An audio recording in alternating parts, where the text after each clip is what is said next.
क्या रावण अंगद का पैर उठा सकता था? राम और रावण युद्ध के पूर्व भगवान श्रीराम ने अंगद को अपना दूत बनाकर लंका भेजा था। लेकिन वहां पर रावण ने अंगद का अपमान किया। अंगद ने तब अपनी शक्ति का परिचय देकर रावण को उपदेश दिया और पुनः राम के शिविर में लौट आए। राम की सेना में सुग्रीव के साथ वानर राज बाली और अप्सरा तारा का पुत्र अंगद भी था। राम और रावण युद्ध के पूर्व भगवान श्रीराम ने अंगद को अपना दूत बनाकर लंका भेजा था। लेकिन वहां पर रावण ने अंगद का अपमान किया। अंगद ने तब अपनी शक्ति का परिचय देकर रावण को उपदेश दिया और पुनः राम के शिविर में लौट आए। अब सवाल यह उठता है कि अंगद में इतनी शक्ति कैसे आई कि कोई भी असुर, राक्षस आदि उनका पैर हटाना तो दूर हिला भी नहीं पाए। दरअसल हनुमान, जामवंत और अंगद तीनों ही प्राण विद्या में पारंगत थे। इस प्राण विद्या के बल पर ही वे जो चाहे कर सकते थे। अंगद जब रावण की सभा में गए तो उन्होंने इसी प्राण विद्या के बल पर अपना शरीर बलिष्ठ और पैरों को इतना दृढ़ कर लिया था कि उसे हिलाना किसी के भी बस की बात नहीं थी। ये प्राण विद्या का ही कमाल था। श्रीराम द्वारा अंगद के पिता का वध करने बाद भी अंगद राम की सेना में कैसे? अंगद के पिता बाली का प्रभु श्रीराम ने वध कर दिया था। जब श्रीराम ने बाली को बाण मारा तो वह घायल होकर पृथ्वी पर गिर पड़ा था। इस अवस्था में जब पुत्र अंगद उसके पास आया तब बाली ने उसे ज्ञान की मुख्यतः 3 बातें बताई थीं। पहला, देश काल और परिस्थितियों को समझो।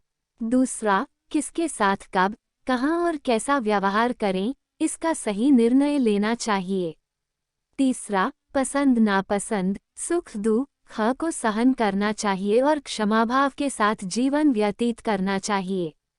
बाली ने अपने पुत्र अंगद से ये बातें ध्यान रखते हुए कहा कि अब से तुम सुग्रीव के साथ रहो। अंगद को ही क्यों भेजा दूत बनाकर? जब श्रीराम जी लंका पहुंच गए तब उन्होंने रावण के पास अपना दूत भेजने का विचार किया।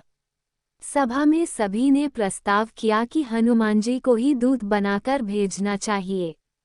लेकिन राम जी ने ये कहा कि अगर रावण के पास फिर से हनुमान जी को भेजा गया तो ये संदेश जाएगा कि राम की सेना में अकेले हनुमान ही महावीर हैं। इसलिए किसी अन्य व्यक्ति को दूत बनाकर भेजा जाना चाहिए जो हनुमान की तरह पराक्रमी और बुद्धिमान हो। ऐसे में प्रभु श्री राम की नज़र अंगद पर जा टिकी। अंगद ने भी प्रभु श्री राम के द्वारा सौंपे गए उत्तरदायित्व को बखूबी संभाला। रावण की सभा में अंगद। युद्ध करने के पूर्व प्रभु श्रीराम ने अंगद को रावण की सभा में अपना दूत बनाकर सुलह करने के लिए भेजा था। प्रभु श्रीराम ने अंगद से कहा कि हे अंगद, रावण के द्वार जाओ, कुछ सुलह हो जाए, उनके और हमारे विचारों में एकता आ जाए, जाओ तुम उनको शिक्षा दो। जब अंगद रावण की सभा में पहुंचे तो वहां नाना प्रकार के वैज्ञानिक भी विराजमान थे। रावण और उनके सभी पुत्र विराजमान थे। रावण ने कहा कि आओ, तुम्हारा आगमन कैसे हुआ? अंगद ने कहा कि प्रभु मैं इसलिए आया हूँ कि राम और तुम्हारे दोनों के विचारों में एकता आ जाए। तुम्हारे यहाँ संस्कृति के प्रसार में अभाव आ गया है, अब मैं उस अभाव को शांत करने आया हूँ। चरित्र की स्थापना करना राजा का कर्तव्य होता है। तुम्हारे राष्ट्र में चरित्रहीनता आ गई है, तुम्हारा राष्ट्र उत्तम प्रतीत नहीं हो रहा है, इसलिए मैं आज यहाँ आया हूँ। रावण ने कहा कि यह तो तुम्हारा विचार यथार्थ है, परंतु मेरे यहाँ क्या सूक्ष्मता है? अब अंगद बोले, तुम्हारे यहाँ चरित्र की सूक्ष्मता है। राजा के राष्ट्र में जब चरित्र नहीं होता तो संस्कृति का विनाश हो जाता है। संस्कृति का विनाश नहीं होना चाहिए, संस्कृति का उत्थान करना है। संस्कृति यही कहती है कि मानव के आचार व्यवहार को सुंदर बनाया जाए, महत्ता में लाया जाए, एक दूसरे की पुत्री की रक्षा होनी चाहिए। वह राजा के राष्ट्र की पद्धति कहलाती है। रावण ने पूछा, क्या मेरे राष्ट्र में विज्ञान नहीं? अंगद बोले कि हे रावण, तुम्हारे राष्ट्र में विज्ञान है, परंतु विज्ञान का क्या बनता है? एक मंगल की यात्रा कर रहा है, परंतु मंगल की यात्रा का क्या बनेगा जब तुम्हारे राष्ट्र में अग्निकांड हो रहे हैं? हे रावण, तुम सूर्य मंडल की यात्रा कर रहे हो, उस सूर्य की यात्रा करने से क्या बनेगा जब तुम्हारे राष्ट्र में एक कन्या का जीवन सुरक्षित नहीं? तुम्हारे राष्ट्र का क्या बनेगा? रावण ने कहा कि यह तुम क्या उच्चारण कर रहे हो, तुम अपने पिता की परंपरा शांत कर गए हो। अंगद ने कहा, कदापि नहीं, मैं इसलिए आया हूँ कि तुम्हारे राष्ट्र और अयोध्या दोनों का समन्वय हो जाए। इस पर रावण मौन हो गया। नारायण तक बोले कि भगवान, इसको विचारा जाए, ये दूत है, यह क्या कहता है?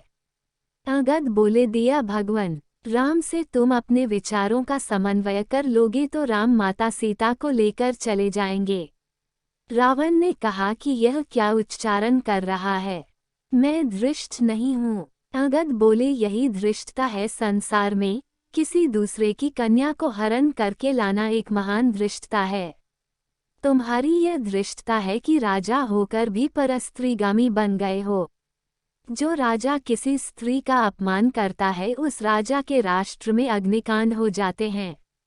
जब अंगद ने जमाया अपना पैर, रावण ने कहा कि यह कटु उच्चारण कर रहा है। अंगद ने कहा कि मैं तुम्हें प्राण की एक क्रिया निश्चित कर रहा हूँ, यदि चरित्र की उज्ज्वलता है तो मेरा ये पग है।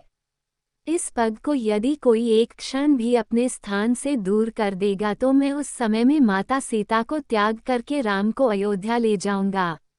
अंगद ने प्राण की क्रिया की और उनका शरीर विशाल एवं बलिष्ठ बन गया।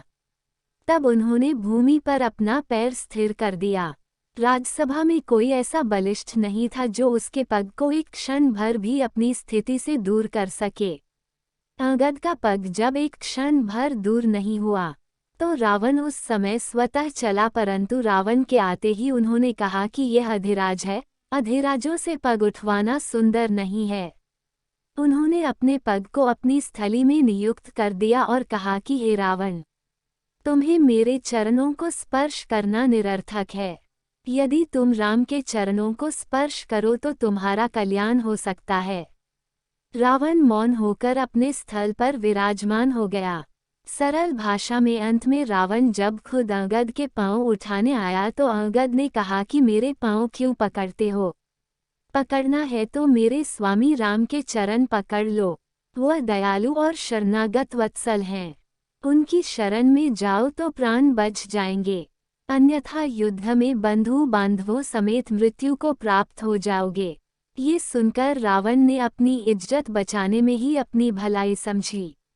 वीडियो कैसी लगी कमेंट्स में बताओ।